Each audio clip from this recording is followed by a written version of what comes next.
One of my things that I like to talk about more than anything else in the world at the present time is a guy named Tom Wilson. You will.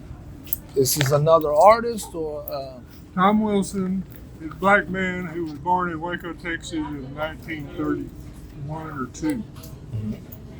So you can imagine, I mean, they still had white drinking fountains and black drinking fountains. all bathrooms different on Oh it? yeah, I mean, so he grew up right in the middle of all that. He went to Moore High School, which I'm sure the education system wasn't as good as the white system. Then he was a member of New Hope Baptist Church, which is the oldest black church in Waco. Bledsoe also went there. The guy at St. Armand River.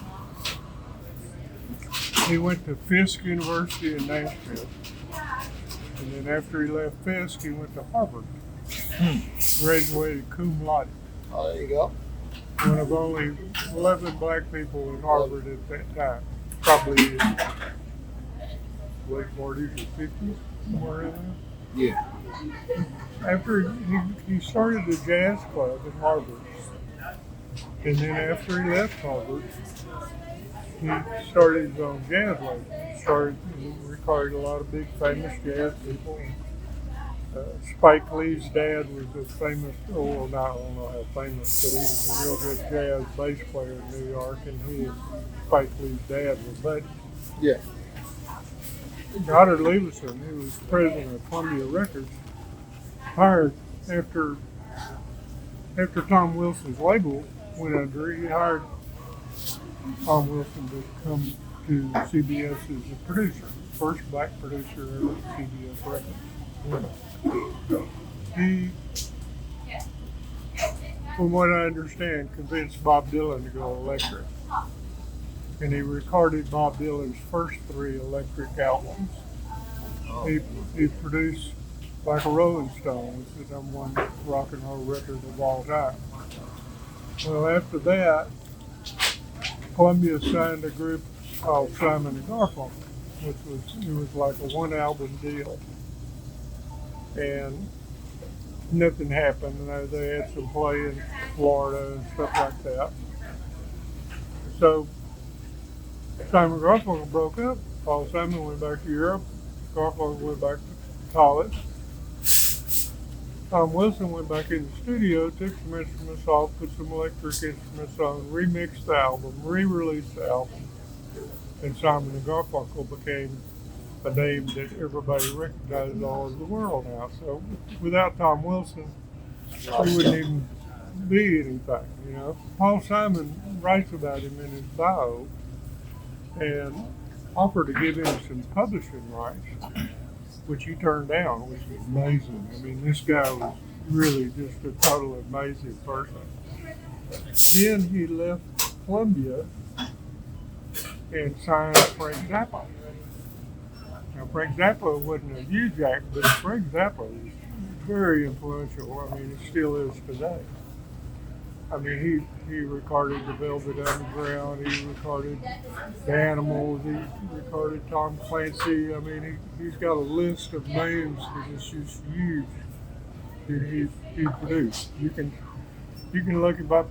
I mean, you can look him up on Google. Tom Wilson record producer. It'll pop right up. Born, died in L.A. He was going in the movie industry of a heart attack, and he's buried in a cemetery here, a black cemetery here in Waco. Well, at least 7 years ago, I've been telling everybody about Tom Wilson because I'm on a campaign to try to get Waco to get more involved in the record industry and understand the financial input you can have in our community. And I'm trying to use Tom Wilson as the main guy. I mean, I want him to put a statue up to him. And I've been to the Tribune Herald, I've been to the Waco, and I've talked to Mr. Dollar at the Black Chamber of Commerce, which probably was my fault. I kind of stumbled in there without an appointment. Oh. I think he got upset. But I was trying to explain to him this is a guy that the black community should be very proud of. You know, they should be hustling to try to get Tom Wilson known. I mean, this guy changed the face of American music.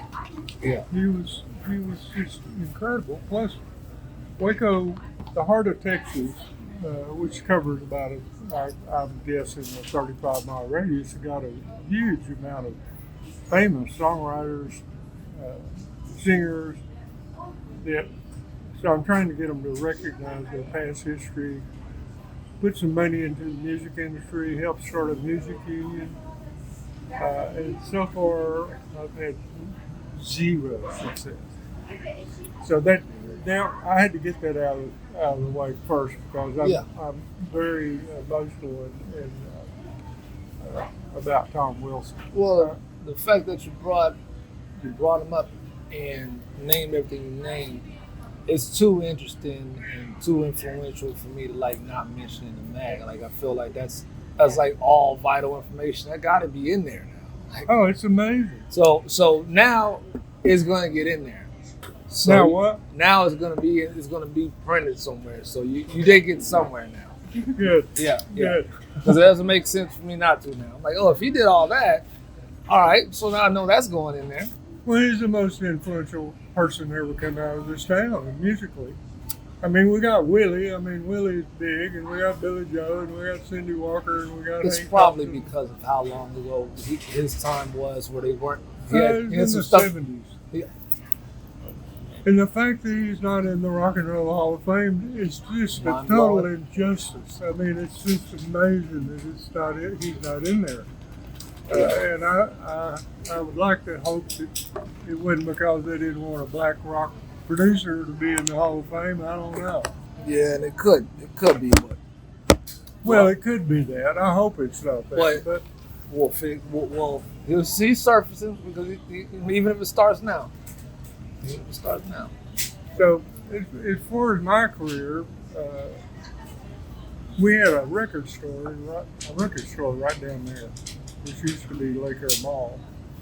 And Okay. we had a record store called Lake Air Records, and we had Capitol Records had a national promotion going on. They had one retail store in America, one shop, one distributor, and a trip to Hong Kong. So I won that contest. Oh, okay. And my mom and dad went, and then on the way back, I mean, I was young, and I would, go to work at 12 and party to 2 and sleep till 11. And they called me and asked me if I wanted to go to work once, so I did. And before I could wake up, I said yes. So I went to Houston as a trainee, and then so I went to Houston, and I worked for Capitol in San Antonio, I worked for Capitol in Dallas, I worked for Capitol in El Paso, and then back to Dallas, and then I went to work for Columbia, did promotion, and then I went to Nashville. They had a job open at Epic, which is this CBS label, and was very successful, but I arrived there at the right time. I mean, it was during Nixon was president, and they had the price visas, and so my wife and I were in a hotel, and so I got up at 7 and shaved and put my clothes on and went to the office at 8, and it was locked. They didn't open up till 10. So, and nobody did anything. Everybody knew everybody. I mean, you might walk out in the lobby and Chet Atkins would be out there, or Johnny Cash, or, I mean, it was everybody in town knew everybody, so it was great. Yeah. But I put together, I started looking who my best shot was, and my best shot was a guy named Charlie Rich, who had already had 2 major shots to make it, and he always backed out. Which I've had several artists that were like that should have been major stars, but they just wouldn't take them real. So we did something that nobody'd ever done. We had an album that behind closed doors cost like $25,000, and then I got CBS to give me $50,000 for parties all over the country, and then we made a little movie about Charlie. And so what we did is we went all the major cities in America, and we had parties where Charlie played, showed the movie, and Charlie played.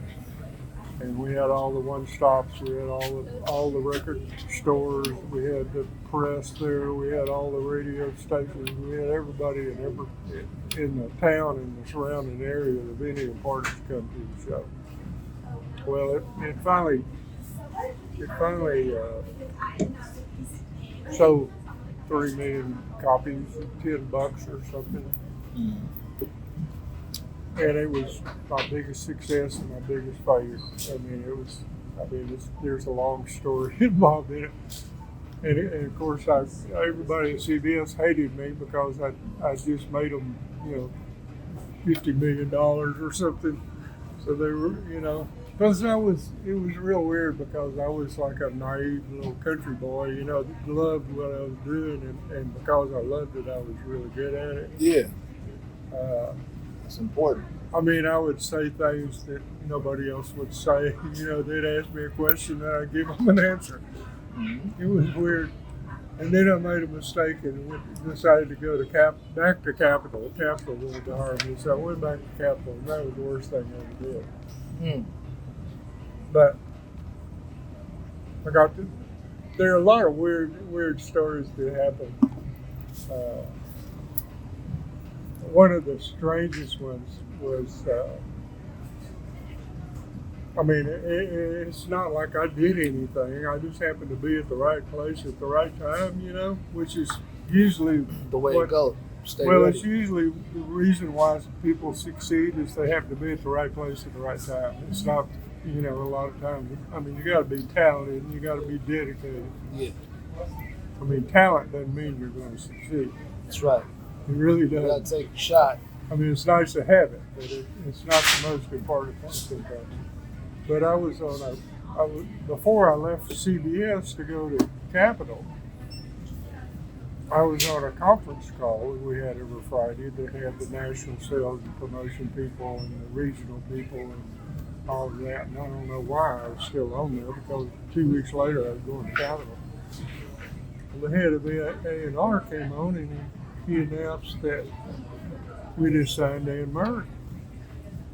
And of course, Anne Murray was a Capitol act. And I was thinking, I'm going to Capitol. We just lost one of the biggest stars in the label, I believe in. And I got on the phone and I called Al Corey in LA and I said, Don Ellis just announced on a conference call that they just signed Anne Murray. He said, really? Well, he got on a plane and flew to Canada that night with $1 million check and re-signed Anne Murray. Mm. Which I didn't think a whole lot about it. But later, my friend and I were on a trip.